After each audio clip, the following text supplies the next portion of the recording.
Bien,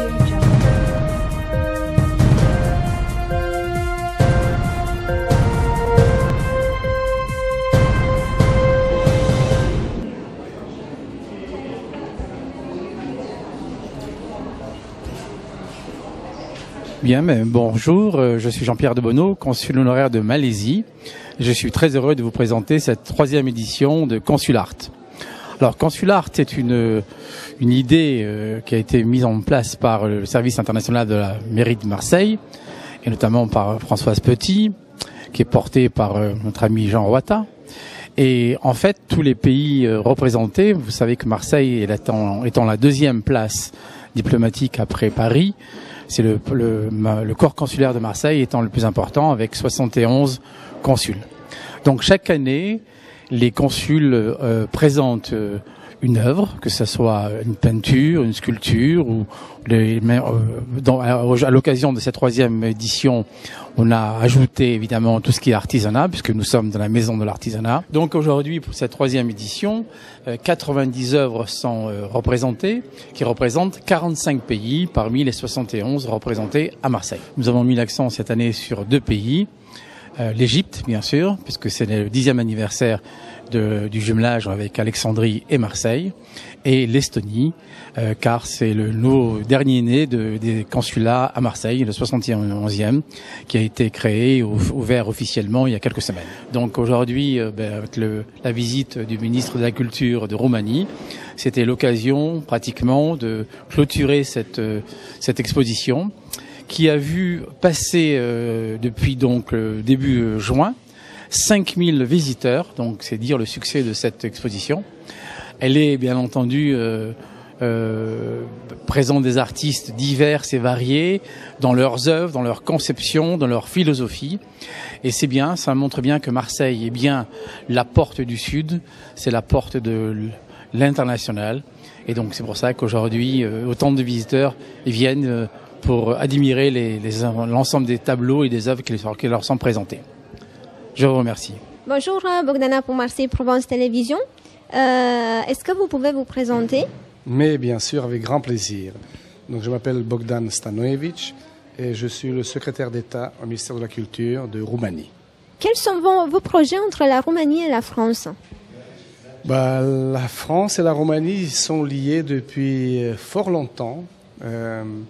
Étant donné, si je prends que cet élément, que la Roumanie moderne, celle qui s'est créée par l'unification de tous les territoires roumains en 1918, s'est fait avec l'aide et le soutien de la France. La France a toujours été présente, la culture française, la ville des Lumières, non pas parce qu'elle était bien allumée dans les rues, mais parce que la spiritualité française, parisienne, a été ce qui a été très important pour les Roumains tout au long des siècles. Avec Marseille, au-delà de mes connexions privées, dans le sens que j'adore cette ville et le bon vivre qui se passe à Marseille, nous avons des projets communs, tout simplement parce que le port de Marseille et le port de Constanța sont 2 entités portuaires qui seront certainement, en collaborant davantage, un point essentiel pour le développement et pour le commerce, et non seulement de l'Europe. Donc à ce moment, on essaye de trouver les ponts qui vont pouvoir unir nos villes et nos pays par le fait. Et puis, du point de vue culturel, ici, la synergie culturelle, elle est très, très présente. Et la partie administrative de la ville, ainsi que la partie politique, chose que pour moi, comme comédien, c'est très important, toutes les officialités de la ville sont très préoccupées par la culture. Et cet événement prouve que la culture, c'est peut-être la seule chose qui va toujours éliminer les barrières. Et c'est important de la cultiver. En tout cas, le fait que vous parlez si bien le français, ça enlève beaucoup de barrières. On a l'impression que vous êtes en français. Mais je le suis, puisque je suis français d'adoption. J'ai double nationalité, la nationalité roumaine par ma naissance et la nationalité française par adoption, puisque j'ai vécu 22 ans jour après jour en France. Maintenant, je suis un peu à cheval entre les deux pays puisque ma famille est en France et on va dire, mon lieu de travail est en Roumanie. Donc, ça ne fait que prouver que France et Roumanie ne seront toujours que deux pays tellement liés qu'il n'y aura rien et personne qui pourra entrer entre nous deux pays et nous deux peuples, et qu'ensemble, nous pourrons faire beaucoup de choses pour la culture, pour l'économie et pour le multiculturalisme. Marseille, c'est un exemple qui est type pour ce que ça veut dire multiculturalisme, et rencontre des générations, rencontre des cultures, rencontre des spiritualités. Nous espérons vous voir rapidement à Marseille avec une délégation de la Roumanie pour concrétiser tous ces projets. Certainement, ça va se passer comme ça. D'ailleurs, la rencontre avec monsieur le vice-maire pour des problèmes internationaux a été un petit point de départ pour un long chemin que je suis sûr que nous allons faire ensemble. Je vous remercie et je vous dis alors à bientôt. À bientôt, et je serai toujours ici comme chez moi. Marseille peut devenir ma deuxième maison. C'est un bonheur de recevoir nos amis de Roumanie. Ah, bah oui. On ne fait que ça actuellement, vous le savez. Mais c'est d'ici 2 Je vais ans, vous l'expliquer. on aura plein de choses à faire ensemble. Je s'occupe beaucoup de la culture. Ah, et ça c'est important. Et c'est important, voilà. Moi, c'est ce que je me tue à expliquer partout où je vais, qu'il y a 3 axes importants: la culture, l'éducation et la santé. Si on les a, ces 3-là, le reste, ça coule. Monsieur le ministre, mesdames et messieurs les consuls, mesdames et messieurs, madame l'adjointe à la ville de Marseille pour la culture, je voudrais, dans mes premiers mots, monsieur le ministre, excuser mon ami Jacob Serra, qui est l'animateur, le président de cette belle maison de l'artisanat, ainsi que sa directrice exécutive. Il ne pouvait pas être à nos côtés ce soir, donc je l'excuse officiellement, puisqu'avant de prendre les fonctions, c'est lui qui occupait les fonctions que j'occupe maintenant d'international. Et je dirais que j'ai fait un bel héritage. Voilà. Donc, monsieur le consul, nous sommes très heureux de vous recevoir aujourd'hui ici à Marseille, ville que vous connaissez. Ah oui. Voilà. Et puis, j'ai pu lire un petit peu votre tour, votre parcours.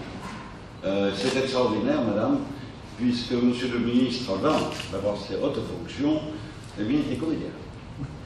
Donc, c'est un homme, oui, c'est un homme de culture. Je crois qu'on dit que les politiques sont parfois des comédiennes, c'est un comédien qui vient en politique. Alors, c'est pas pareil.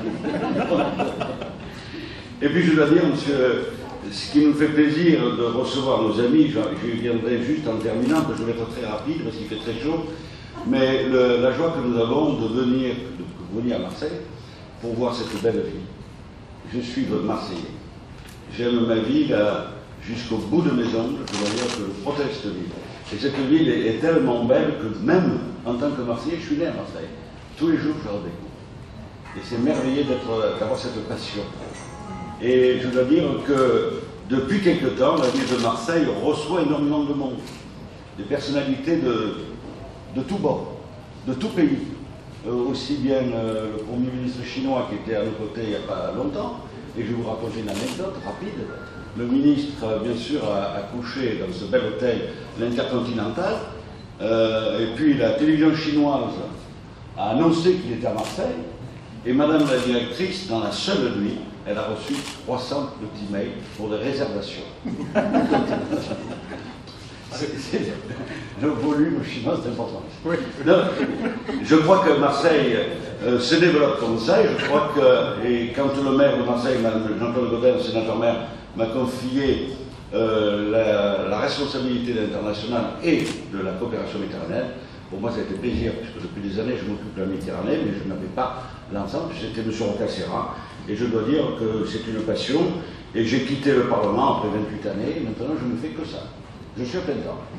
Et d'ailleurs, permettez-moi, puisqu'il y a une manifestation comme ça, cette exposition Consular a été créée par des personnes. C'est pas l'idée peut venir de quelqu'un, mais après il faut les autres. Et je dois dire que aussi bien pour Jocelyne, madame la directrice, que pour nous, pour l'international, Madame Florence Petit, qui est ici, qui nous a accompagnés tout à l'heure, qui a été la cheville ouvrière de toute cette organisation. Il fallait le faire, il fallait oser, et puis on a eu du succès, puisque actuellement, je crois que c'est plus de 5000 visiteurs, Madame la directrice. 5000 visiteurs. C'est M. Gaudin qui a inauguré, c'est vous qui avez clôturé l'exposition, c'est merveilleux. Donc je crois que c'est un beau moment. Et puis monsieur le conseiller général, Joël Giordano aussi. Elle est là? Voilà, elle est là aussi. Madame Romani. Voilà, donc je veux saluer parce que souvent on oublie les personnes, parce que l'élu fait un discours et il oublie l'essentiel. L'essentiel, c'est ceux qui travaillent avec nous au quotidien et qui font vivre justement cette belle exposition que nous avons. Alors, nous avons fait beaucoup, et ce qui est formidable, monsieur le ministre, c'est qu'en peu de temps, nous avons reçu, si je me souviens bien, le maire de Satoumare. C'est comme ça qu'on dit? Oui. J'ai bien dit aujourd'hui, hein, Satoumare. On l'a reçu il y a le 17 juin, il est venu à Marseille, parce que je l'avais rencontré il y a un an, et il voulait mieux connaître Marseille. Et puis il voulait connaître un peu les valeurs de Marseille, et puis sur la culture, et sur, je dirais, presque le folklore marseillais. Et nous avons décidé ensemble, il voulait visiter, faire une crèche à Satoumare l'année prochaine. Et nous avons, je l'ai mené vers nos centeniers marseillais, parce que le centon, monsieur le ministre, il est né à Marseille, il n'est pas né ailleurs, il est né à Marseille, c'est pas au Val, c'est Marseille, et je dois dire qu'il a été impressionné, donc je pense que peut-être on fera une foire au centon à Satoumare l'année prochaine, pour Noël. Puisqu'en Roumanie, mes chers amis, la fête de Noël est importante, je crois que ça serait bien de faire avec nos amis roumains. Et puis hier, j'ai eu la chance de recevoir le vice-président du Sénat roumain, qui lui a fait l'ENA à Marseille. Vous vous rendez compte, c'était un ENA. Donc nous avons bien discuté, et nous allons avoir des relations entre les PME et les PMI de Roumanie, surtout dans le domaine portuaire et réparation navale. Et nous allons préparer un voyage avec des entreprises au mois d'octobre qui viendront à Marseille, voir un petit peu la réparation navale marseillaise, etc. Donc ça, c'est important. Et puis aujourd'hui, vous voyez, 3 en un mois. Vous, on vous reçoit aujourd'hui, monsieur le ministre, ça nous fait très plaisir, la culture. Vous avez dit, la culture, c'est le moment où il n'y a pas de frontières, il n'y a pas d'égalité, il y a l'égalité entre les hommes, et surtout, pas de couleur de peau, il n'y a rien. Moi, qui m'occupe beaucoup de la Méditerranée, la culture rapproche les peuples. Et je crois que les hommes politiques devraient s'inspirer justement de lever ces barrières. Demain après-midi, je serai avec monsieur le maire, le sénateur-maire, à Tunisie, à Sousse, pour aller porter une gerbe, déposer une gerbe où il y a eu ce drame en Tunisie. Et ce n'est pas le moment de quitter nos amis tunisiens. Je dois dire que j'ai été surpris de la réaction de nos amis britanniques de retirer tous les touristes de la Tunisie. Ce n'est pas la peur. Contre les barbares, mes chers amis, c'est le courage qu'il faut avoir. Et demain, nous y allons. Nous y allons, et demain soir, il y aura même l'Olympique de Marseille qui joue contre les villes de Sousse pour montrer notre détermination. Nous ne lâcherons pas. Nous ne lâcherons pas, nous irons, et c'est courageux. Et la ville de Marseille, pour terminer, je vous dirais qu'actuellement, nous souhaitons un jour devenir un peu une des capitales de la Méditerranée, en liaison par exemple avec la Roumanie. Nous avons des amis roumains, on va faire de la coopération avec la Roumanie, et que nous soyons un petit peu les facilitateurs pour aller de l'autre côté de la Méditerranée. Je crois que c'est important, et je dois dire que là-dessus, je m'engage pleinement pour avoir une réussite pour notre vie. Alors soyez le bienvenu ici, à Marseille, et soyez notre ambassadeur, monsieur le ministre, quand vous retournerez chez vous, dans le milieu culturel, vous direz, je suis retourné dans une belle ville, et comme on dit souvent à Marseille, que les retours font oublier les adieux, revenez vite. Merci.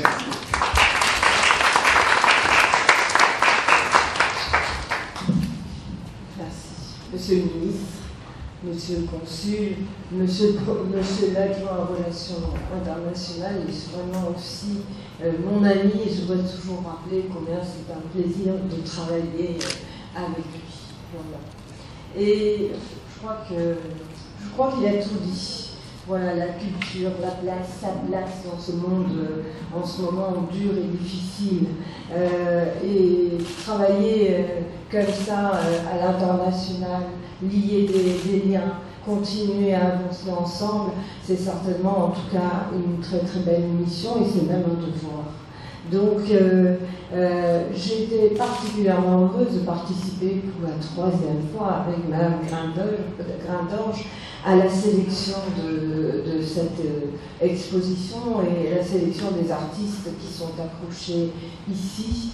On a pris beaucoup de plaisir, il y a des choses absolument extraordinaires et j'avoue aussi que le montage est particulièrement réussi et on en a souvent parlé. Voilà, je crois en tout cas vous dire encore merci pour toute cette aventure, merci d'être là avec nous aujourd'hui. Bien sûr, on continuera à travailler ensemble et à avancer. Et je voulais tout simplement, en tout cas en tant qu'adjoint de la culture et peut-être au nom aussi de Jacques Rocasserin qui n'est pas là, vous remettre aussi le catalogue de l'exposition où vous pourrez retrouver tous ces magnifiques textes. Voilà.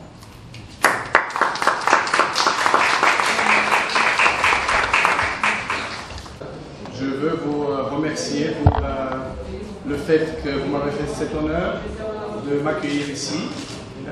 C'est une ville dans laquelle je me suis retrouvé très souvent, puisque j'ai vécu 22 ans en France. Donc je peux vous dire aussi avant tout, mes chers compatriotes, parce que je suis français également, autant que roumain, français d'adoption. Et donc, que je sois en Roumanie et que je sois en France, je me sens à la maison. Et je pense que c'est quelque chose de très très bien d'avoir ce sentiment de pouvoir avoir deux maisons.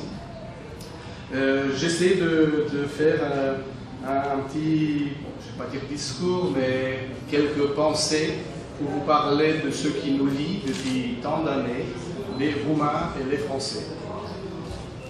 Excellence, c'est un vrai honneur pour moi de prendre part à la fête de clôture de l'exposition internationale des consulats 2015 et de représenter le ministère roumain de la culture.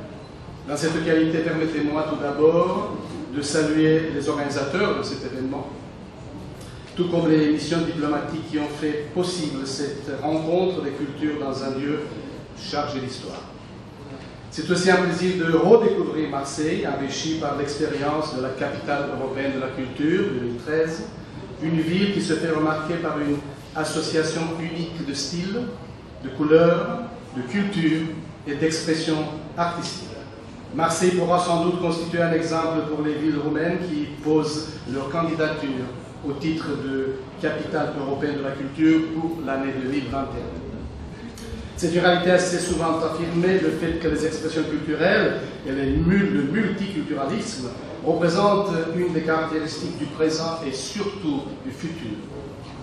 Et notre gouvernement accorde une attention spéciale à la reconnaissance mutuelle des valeurs, à l'encouragement du dialogue et de la coopération entre les différentes cultures qui coexistent tant au niveau national que régional. À part le côté personnel qui me lie à votre pays, de par ma nationalité française, et je me sens un vrai Français, la France a toujours été, on le sait, mais c'est pas plus mal de le répéter toujours, la France a toujours été l'exemple et le modèle de démocratie et un excellent partenaire géopolitique pour la Roumanie. Au-delà de l'un des plus importants partenaires commerciaux de la Roumanie, la France est l'un des pays qui ont marqué l'histoire roumaine. Il a joué, dès la révolution de 1848, un rôle essentiel pour les principautés roumaines et ensuite pour la constitution de la Roumanie en tant qu'État unitaire. Une histoire assez longue nous lie à la France, la nation est née à partir du siècle des Lumières, lorsque les valeurs transmises par la pensée, la langue et la culture française ont fortement influencé les Roumains. Les Roumains ont été, tout comme d'autres peuples européens, attirés par l'illuminisme français, par la démocratie et les idées de liberté, égalité et fraternité propagées par la Révolution française. Le français est devenu la langue diplomatique et suite à la proposition du diplômé écrivain Claude Charles de Peyssonnel, en 1795 a été ouvert un consulat général à Bucarest et en 1798 un autre à Iași. Les relations diplomatiques datent depuis 1880. Nous voilà donc à célébrer la culture roumaine dans un cadre international en 2015, après 135 ans de relations bilatérales, et ça mérite vos applaudissements.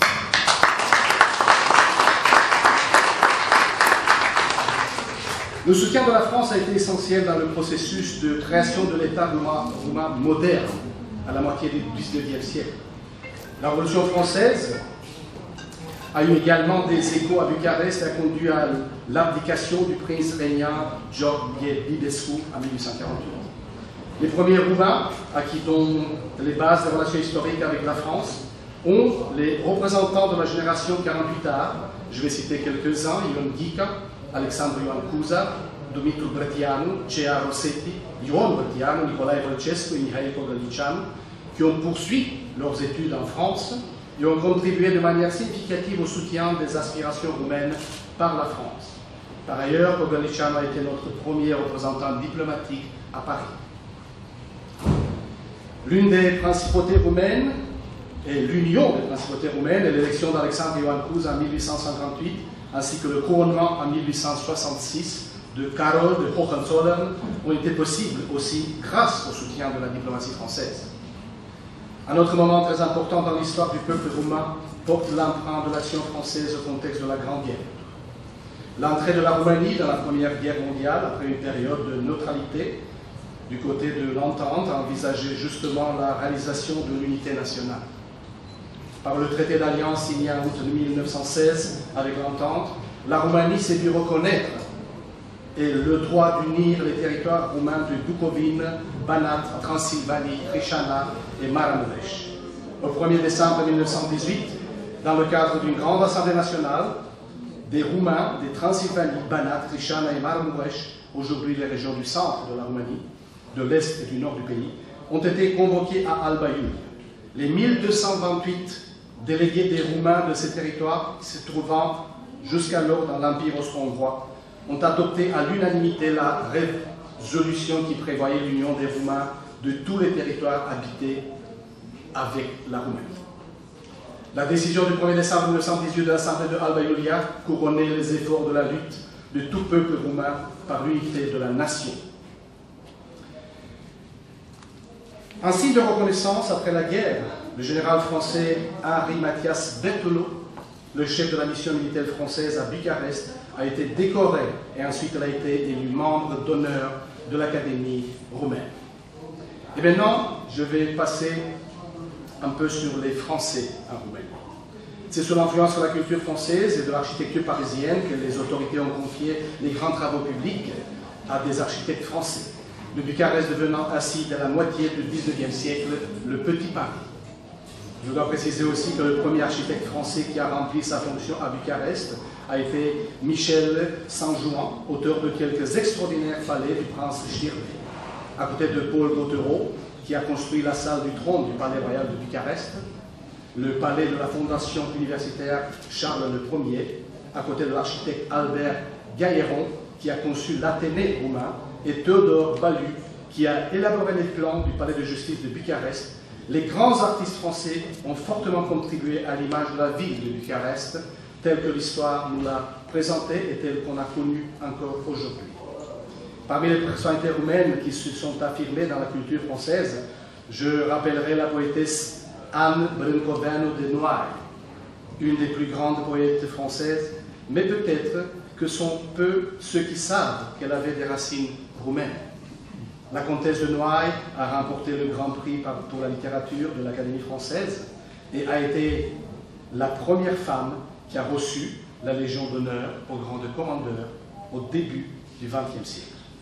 Marta Bibescu, Elena Văcărescu, Constantin Brancusi, Emil Cioran, Eugène Ionesco, Tristan Tzara, Panayotis Strati, George Enescu, Dinu Lipati, Victor Brauner, Elvire Popescu, Maria Ventura sont seulement quelques-unes des grandes personnalités roumaines qui se sont remarquées et ont eu d'importantes contributions pour la culture française.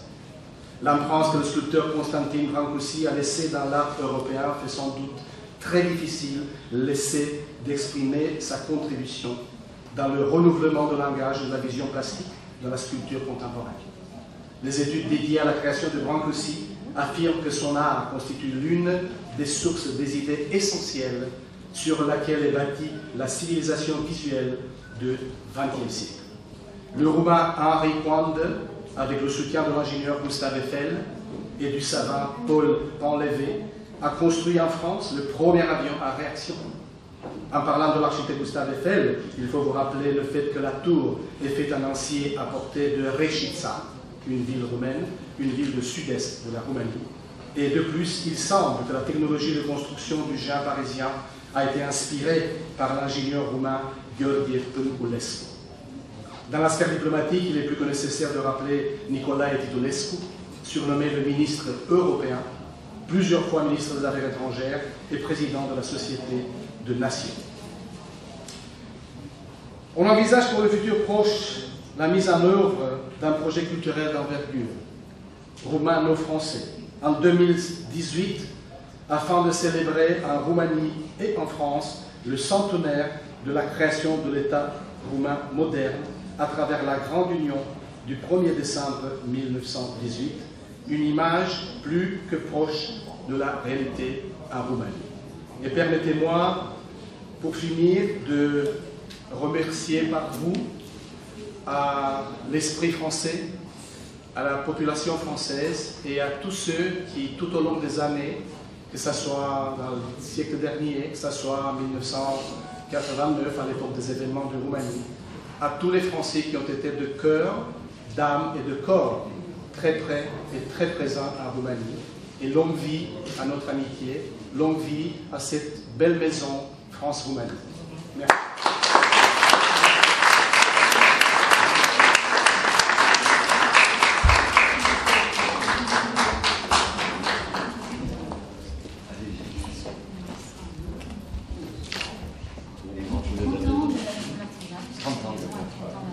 Ah oui.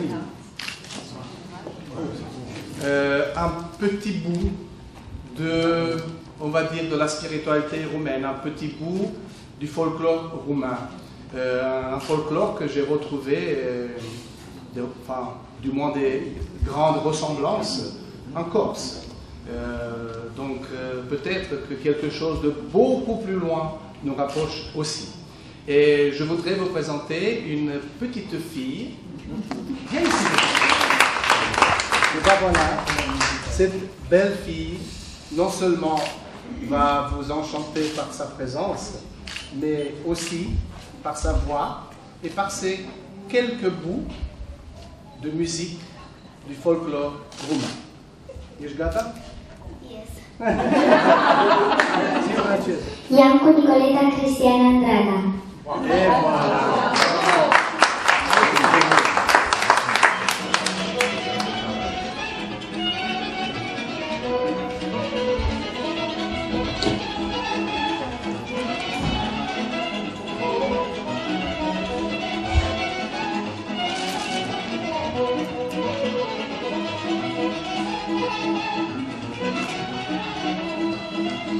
Trebuie valea-aș mogaș măi, păi la nica cu palaș măi.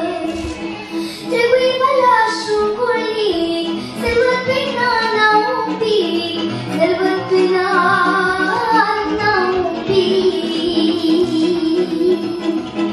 Când e dragul umbros și nana care-i frumos, și nana care-i frumos.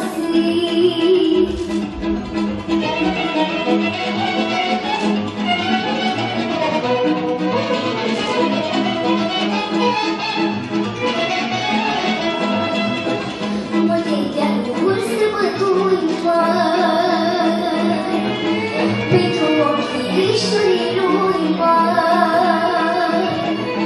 Multe de-a-lunguri și vâncele, și potești cu floricele, și potești cu floricele.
Copra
Voilà, s'il vous plaît, monsieur.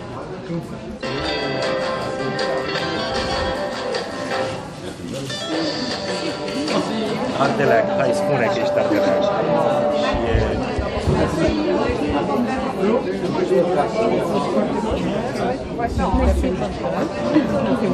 Pauli.